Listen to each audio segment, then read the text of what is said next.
രാവിലത്തെ കുറച്ച് വിശേഷങ്ങളാണ് ഇന്നും.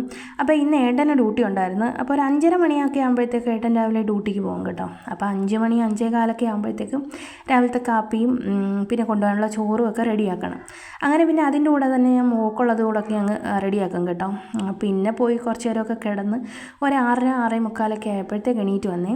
അപ്പോൾ ആദ്യം കുറച്ച് പാത്രങ്ങളൊക്കെ കിടപ്പുണ്ടായിരുന്നു കേട്ടോ. മോനിടയ്ക്ക് എണീറ്റുകൊണ്ട് പാത്രം കഴുകൽ നടന്നില്ലായിരുന്നു. അങ്ങനെ പിന്നെ ഞാൻ ആദ്യമേ അതങ്ങ് കഴുകി വെച്ച് അവിടെ എല്ലാം അങ്ങ് വൃത്തിയാക്കിയിട്ട് കേട്ടോ.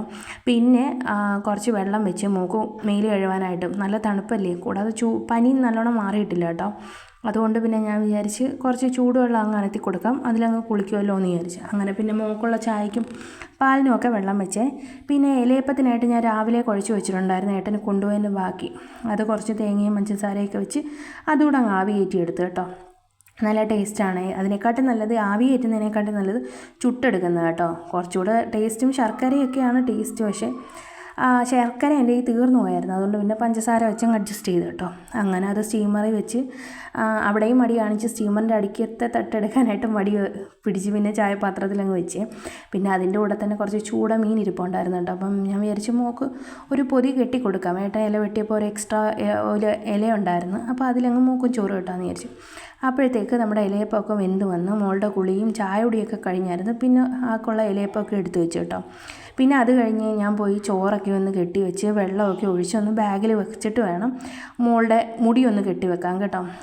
അതിലാണ് ഞങ്ങൾ തമ്മിൽ മത്സരം, ഒരു അടിപിടി നടക്കുന്നത്. എന്ന് വെച്ചാൽ എപ്പോഴും അതിന് ചടക്ക് കാണും. ചുരുണ്ട മുടിയാണ് കേട്ടോ.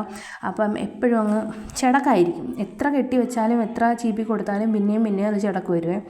അങ്ങനെ പിന്നെ ബാഗിൽ ലഞ്ചൊക്കെ ഒന്ന് എടുത്തു വെച്ചതിന് ശേഷം ഞാൻ മുടിയൊക്കെ ഒന്ന് കെട്ടിക്കൊടുത്ത് പിന്നെ കണ്ണുമൊക്കെ ഒന്ന് എഴുതി കൊടുത്തു കേട്ടോ. അപ്പോൾ ആൾ ബലം പിടിച്ചിരിക്കുക കേട്ടോ, വേദനിക്കുമെന്ന് വിചാരിച്ച്.